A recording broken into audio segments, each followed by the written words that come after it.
This channel does not promote any violent, harmful, or illegal activities. All content provided by this channel is meant for an educational purpose only.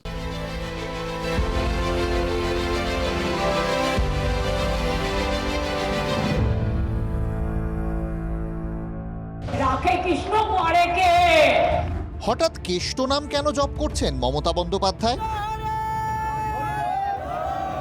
সল্টলেকের রাজপথে হরিনাম নিয়ে আন্দোলনে সরকারি চাকরিহারারা। অসন্তোষের বিস্ফোরণ, বীরভূমে দলেই বিস্ফোরণ। মমতা অভিষেকের ছবি টাঙানো মঞ্চেই নেতার দুর্নীতি ফাঁস আর এক নেতার। এই বিশ্ববিদ্যালয় প্রেসিডেন্ট করে বসে আছে আমাদের মাননীয় অঞ্চল সভাপতি মহাশয়কে, যার কাজ হচ্ছে টিউবওয়েল চুরি করা। মুর্শিদাবাদে তৃণমূল নেত্রীর সদ্য প্রাক্তন সহকর্মী হুমায়ুন কবিরের হুঁশিয়ারি। মুসলমানদেরকে আপনি বলছেন দুধেল গায়, কি দিয়েছেন মুসলমানদের আপনি? আপনার সরকার চিৎপটাং হয়ে ওই ভাগীরথীতে পড়ে। ক্ষোভের লাভা বেরোতে দেখে কি বার্তা দিলেন তৃণমূল নেত্রী? এই লড়াই আমাদের বাঁচার লড়াই, এই লড়াই আমাদের জিততে হবে।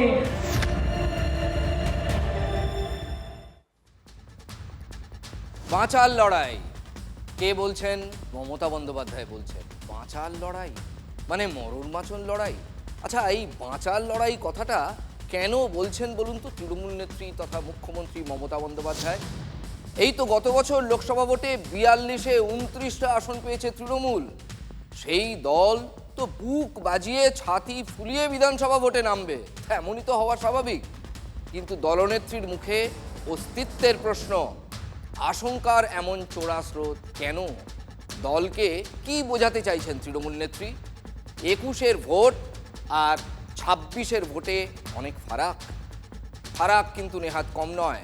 এবার ঠিক ভোটের মুখে 58 লক্ষ নাম বাদ পড়েছে। শুনানিতে ডাক পাচ্ছেন 31 লক্ষ। সন্দেহজনক ভোটার আরও অন্তত 1 কোটি। কোথায় গিয়ে কি দাঁড়াবে আমরা এখন থেকে বলতে পারি না। আজ নেতাজি ইন্ডোর স্টেডিয়ামে দলের বিএলএদের নিয়ে, যারা বিএলওদের সঙ্গে ঘুরেছিলেন সেই বিএলএদের নিয়ে বৈঠকে নাম কাটা নিয়ে কমিশনকে বারবার বিদ্ধ করেছেন তৃণমূল নেত্রী মমতা বন্দ্যোপাধ্যায়। আমি কিন্তু আবার ধরবো যারা আজকে এসছেন কলকাতার আমাদের উপকণ্ঠে, কোথাও 59,000 বাদ, কোথাও 72,000 বাদ, আমার ভবানীপুরেও 44,000 বাদ। ইলেকশন কমিশন নিজেদের ভাবেন কি বাদ দিয়ে আমাদের হারাবেন?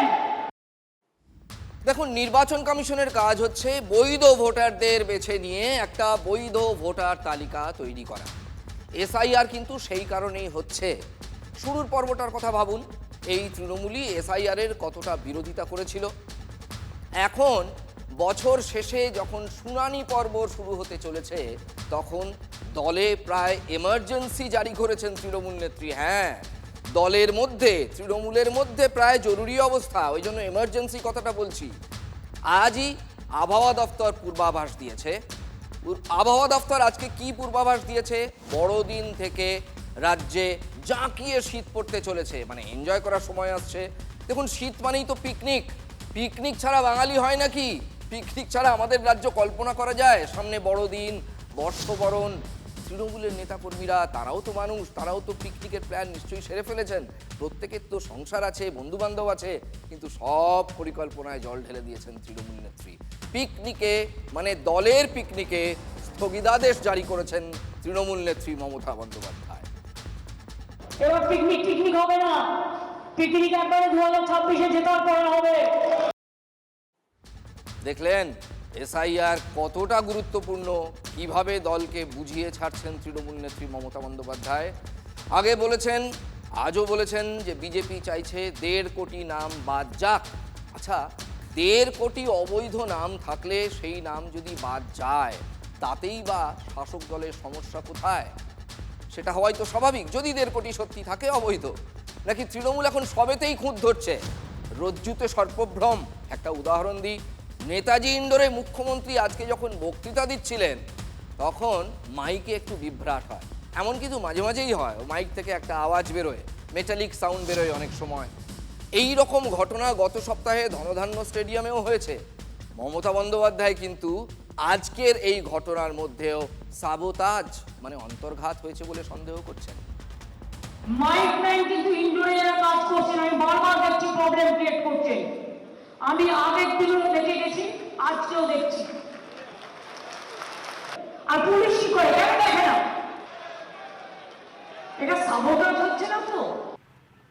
এই প্রথম দেখলাম মমতা ব্যানার্জি পুলিশকে বলছেন রাজনৈতিক কর্মসূচির মাইকটা কেন পুলিশ দেখে নিল না।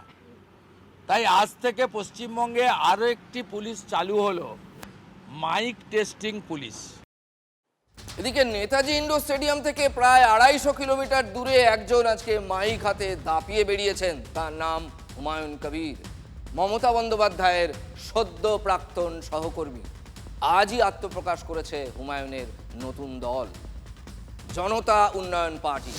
হুমায়ুন কবিরের নতুন দলের নাম জনতা উন্নয়ন পার্টি। এটা ব্রেকিং নিউজ।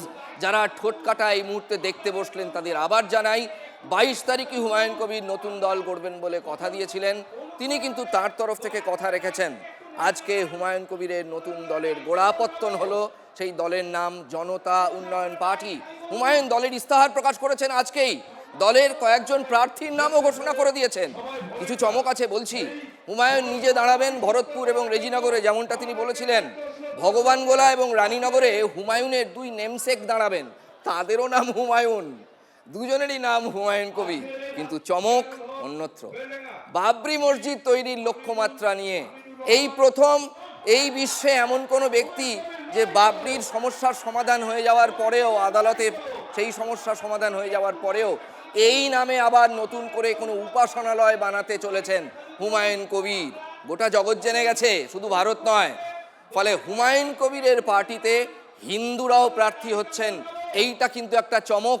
কলকাতার বালিগঞ্জের প্রার্থী হচ্ছেন নিশা চট্টোপাধ্যায়, ব্রাহ্মণ কন্যা, কুলীন ব্রাহ্মণ সন্তানকে প্রার্থী করে তিনি কি প্রমাণ করতে চাইছেন? অর্থাৎ রাজনৈতিক বিশ্লেষকরা মনে করছেন যাতে এটা সংখ্যালঘু মুসলিমদের দল, এক্সক্লুসিভলি সংখ্যালঘু মুসলিমদের দল, এটা কেউ না মনে করেন, সেই ট্যাগ যাতে না লাগে।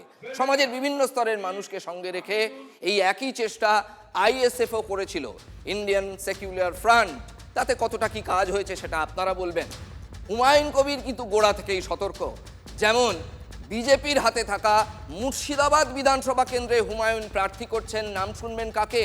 মনীষা পাণ্ডে। নামগুলোর মধ্যে খবর আছে, ভালো করে দেখবেন। আগে বললাম বালিগঞ্জে নিশা চট্টোপাধ্যায়, এখানে বলছি মনীষা পাণ্ডে, মুর্শিদাবাদ বিধানসভা কেন্দ্র, হিন্দু এবং মহিলা প্রার্থী। মনীষা কিন্তু আদতে তৃণমূল করতেন। রানীনগরের প্রার্থী হচ্ছেন যে হুমায়ুন, রানীনগরেও একজন হুমায়ুন প্রার্থী হচ্ছেন, বলছিলাম না নেমসেক, তিনিও আগে তৃণমূলের হয়ে প্রার্থী হয়েছিলেন। আজকের মঞ্চে তৃণমূলের এমন অনেক মুখ ছিলেন যারা জেলা স্তরে, জেলা রাজনীতিতে বঞ্চিত এবং বিরক্ত দলের ওপর, মানে তৃণমূলের ওপর। সাঙ্গপাঙ্গদের নিয়ে হুমায়ুন সোজা তৃণমূলকেই শূন্য করার ডাক দিয়েছেন। আক্রমণ তিনি বিজেপিকেও করেছেন, কিন্তু বলেছেন জিরো বানাবো তৃণমূলকে। আক্রমণের অভিমুখ মূলত তৃণমূলের দিকে। 26-এর ভোটের আগে তৃণমূলের নতুন কাঁটা, বিশেষ করে মালদা, মুর্শিদাবাদ এতদ অঞ্চলে, যা 21-এর আগে কিন্তু ছিল না। অনেক অঙ্ক বদলে যেতে পারে, আমরা প্রথম থেকেই বলে আসছি। মুসলমানদেরকে আপনি বলছেন দুধেল গায়, কি দিয়েছেন মুসলমানদের? আপনি কটা মুসলিমকে চাকরি দিয়েছেন? 1,60,000 যেদিন হুমায়ুন কবিরের দলের পক্ষে পড়বে, আপনার সরকার চিৎপটাং হয়ে ওই ভাগীরথীতে পড়বে। কারো স্বপ্ন দেখতে বাধা নেই, দিবা স্বপ্ন দেখতেও ক্ষতি নেই। আমি মমতা ব্যানার্জি আপনাকে মুর্শিদাবাদে আজকে চ্যালেঞ্জ, আমার কোন শক্তি থাকলে মুর্শিদাবাদে আপনি খাতা খুলে দেখাবেন। এই বাংলার মানুষকে দেখতে হবে বা দেখছেন যে এবার কেউ নিজেরা দল করছেন নাকি ভোট ভাগ করে বিজেপিকে সাহায্য করার জন্য অনেককে দল করছেন বা কাউকে দিয়ে দল করানো হচ্ছে। আমি চ্যালেঞ্জ করছি, আমি বেঁচে থাকলে মমতা বন্দ্যোপাধ্যায় জুড়া ফুলের জিরো করব, জিরো করব, জিরো করব। জল প্রচুর ট্যাঙ্ক দিয়ে দেবো যাতে মাথায় ঢেলে ঠান্ডা করে। জল প্রচুর ট্যাঙ্ক দিয়ে দেবো যাতে মাথায় ঢেলে ঠান্ডা করে। পাশাপাশি 3 জেলা মুর্শিদাবাদ, উত্তর দিনাজপুর আর মালদা। এই দেখুন পশ্চিমবঙ্গের ম্যাপে এইখান থেকে এই পর্যন্ত এই 3টে জেলাকে কভার করে। আমি দেখালাম আপনাদের বোঝার সুবিধার্থে, নিশ্চয়ই আপনারা সবাই জানেন 3 জেলাতেই কিন্তু মুসলিম সংখ্যাগরিষ্ঠ, মুসলিম জনসংখ্যাই সংখ্যাগরিষ্ঠ। সংশোধিত ওয়াকফ আইন মেনে নেওয়ার প্রশ্নে রাজ্য সরকারের প্রথমে এক কথা, তারপর কোট আনকোট ভোলবদলের অভিযোগ। সরকারি টাকায় মন্দির তৈরি করা নিয়ে মুসলিমদের একাংশের মনে দাগ কেটে গেছে বলে অনেকেই মনে করছেন। তার সঙ্গে হুমায়ুন কবিরের নতুন দল, মিমের সক্রিয়তা বৃদ্ধি এবং জেলা স্তরে একের পর এক গুরুত্বপূর্ণ তৃণমূল নেতার দল ছাড়া, কালকেই বলছিলাম ওই যে শাহনাজ বেগম, মমতা বিবি, এই মালদা মুর্শিদাবাদ জুড়ে, এগুলো কিন্তু সত্যি ইম্পর্টেন্ট ফ্যাক্টর হতে পারে এবার। নোটতন্ত্র চলছে, হ্যাঁ নোটতন্ত্র মালদা জেলাতে। একজন বর্ডার মাফিয়া আর একজন জেলা প্রেসিডেন্ট, এরা মিলে খালি কামায়ের ধান্দা। রাজ্যে কোথায় বলবো জায়গাটা খুঁজে পাচ্ছি না আমরা। বুঝবে, দল বুঝবে, কিন্তু আমাদের গায়ে লাগছে, ব্যথা লাগছে এই জন্য যে এই দলটাকে আমরা তৈরি করেছি। আমরা প্রথম থেকে সৃষ্টিদাতা আমরা এই দলের। আজকে গায়ে ব্যথা লাগছে ওই জন্যই যে চোখের সামনে তৃণমূল দলের নৌকা ধীরে ধীরে ডুবতে বসেছে আমাদের মালদাতে। একের পর এক বিদ্রোহী মুখ। ইনি মালদা জেলা তৃণমূলের সাধারণ সম্পাদক এবং পুরাতন মালদা পুরসভার কাউন্সিলর বশিষ্ঠ ত্রিবেদী। নিজেই বলছেন তিনি মালদায় তৃণমূলের জন্মদাতাদের একজন, মানে মালদায় যারা তৃণমূলকে এনেছিলেন, প্রতিষ্ঠা করেছিলেন, তাদের একজন বলে দাবি করছেন তিনি। বলছেন তৃণমূলের নৌকাডুবির কথা, বলেই চলেছেন মমতার বহু বছরের সঙ্গী হুমায়ুন কবির।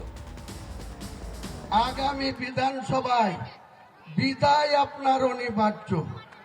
কোন অবস্থাতেই আপনি বাংলার চতুর্থবারের জন্য মুখ্যমন্ত্রী হতে পারবেন না। মিথ্যাচারের একটা শেষ আছে। মুসলিম জাতিকে আপনি এত বোকা পেয়েছেন, মুসলিমদের মধ্যে লড়াই লাগিয়ে দেওয়া, প্রত্যেকটা থানায় থানায়, ব্লকে ব্লকে মারামারি করছে কে? মুসলমান। মারছে কে? মুসলমান। মরছে কে? মুসলমান। কেস খাচ্ছে কে? মুসলমান। আর ডিম খাচ্ছে কে? আপনার দপ্তরের পুলিশের দারোগারা। আপনি কি পেয়েছেন? আগামী দিনে আপনাকে সোজা করে দিব, বাংলার মানুষ আপনাকে সোজা করে দিবে, এক্স করে দিবে, প্রাক্তন করে দিবে। সেদিন আপনি ওই উড়িষ্যা থেকে নিয়ে এসছেন কি ধাম, ওই ধামে গিয়ে বাকি জীবনটা বসে বসে ওখানে কাটাবেন। আপনাকে আর রাজনীতি করতে হবে না, অনেক করেছেন। রেসিডেন্সিয়াল সার্টিফিকেট দেওয়ার ক্ষেত্রে এবার আসতে চলেছে বদল। রেসিডেন্সিয়াল সার্টিফিকেট দেওয়ার ক্ষেত্রে এবার বদল আসতে চলেছে। এতদিন টাউন হল থেকে দেওয়া হতো ডমিসাইল সার্টিফিকেট, এবার থেকে কলকাতা পুরসভার সদর দফতর থেকেই দেওয়া হবে এই শংসাপত্র। তবে অনেক সময় পুরসভার সদর দফতরে আসতে অসুবিধে হয়, বিশেষ করে প্রবীণা যারা আছেন তাদের, বয়স্কদের, তাদের জন্য বড় অফিস থেকে বাংলা সহায়তা কেন্দ্রের মাধ্যমে রেসিডেন্সিয়াল সার্টিফিকেট দেওয়া যায় কিনা তা বিবেচনা করে দেখা হচ্ছে। SIR আবহে অনেকেরই জন্ম এবং মৃত্যু শংসাপত্রের প্রয়োজন হচ্ছে। যাদের রেকর্ড পুরসভায় রয়েছে তারা যাতে সহজেই এই শংসাপত্র হাতে পান সেই ব্যবস্থা করছে কলকাতা পুরসভা। অফলাইনের পাশাপাশি অনলাইনেও থাকছে শংসাপত্র দেওয়ার বন্দোবস্ত। তৃণমূলের প্রচার ট্যাবলোয়ে হামলার অভিযোগ। তৃণমূলের প্রচার গাড়িতে হামলার অভিযোগ। রাজগঞ্জ বিধানসভার মান্তাদরি এলাকায় রাজ্য সরকারের বিভিন্ন প্রকল্পের প্রচার করছিল স্থানীয় তৃণমূল নেতৃত্ব। হঠাৎ প্রচার গাড়িতে হামলার অভিযোগ। বিজেপির বিরুদ্ধে গজলডোবা ফাঁড়িতে অভিযোগ দায়ের করেছে তৃণমূল, যদিও হামলার অভিযোগ অস্বীকার করেছে বিজেপি। পুলিশ ঘটনার তদন্ত চালাচ্ছে। উন্নয়নের পাঁচালী নিয়ে উন্নয়নের রথযাত্রা টোটোর মাধ্যমে, ট্যাবলো টোটোর মাধ্যমে চলছে। তো সেই ট্যাবলো টোটোই আমাদের বিভিন্ন অঞ্চলের মতো মান্তাদারি অঞ্চলে ঘুরছিল। যখন সেটা মেন ঘোড়া বুথে পৌঁছায় তখন বিজেপির কিছু দুষ্কৃতী এসে সেই টোটোকে আটকায় এবং তার যে চালক জিয়ারুল ইসলাম তাকে একদম অকথ্য ভাষায় গালাগালি করে এবং বলে যে এগুলা বাজানো যাবে না, বন্ধ করো। সে বলেছে যে আমি তো এটা আমাকে প্রচার করতে দিয়েছে, প্রচার করছি বলে সে কথা বলতে বলতেই তাকে হঠাৎ করে ধরে মারধর শুরু করে এবং তার আমাদের যে ট্যাবলোটা ছিল ট্যাবলোটা ছিঁড়ে দেয়। বিজেপি এরকম কাজের সাথে কোনোদিনও যুক্ত ছিল না, থাকবেও না। তার থেকে বড় কথা হচ্ছে তৃণমূল যদি এই 14 বছরের তৃণমূলের মুখ্যমন্ত্রী যদি উন্নয়ন করত তাহলে গ্রামে গ্রামে তাদের পাঁচালি এসব করে বেড়াইতে হতো না। তাদের কাজ হচ্ছে গরিব মানুষের রেশনের চাল থেকে শুরু করে ঘর থেকে শুরু করে সমস্ত কিছু চুষে খাওয়া। উনি যদি উন্নয়ন করতে, গ্রামে গ্রামে ওনার লক্ষ্মীর পাঁচালির দরকার আছে? লোকে তো এমনিই জানতো যে গ্রামে উন্নয়ন হচ্ছে, ওনার আবার পাঁচালির ঢোল পিটানোর কি আছে?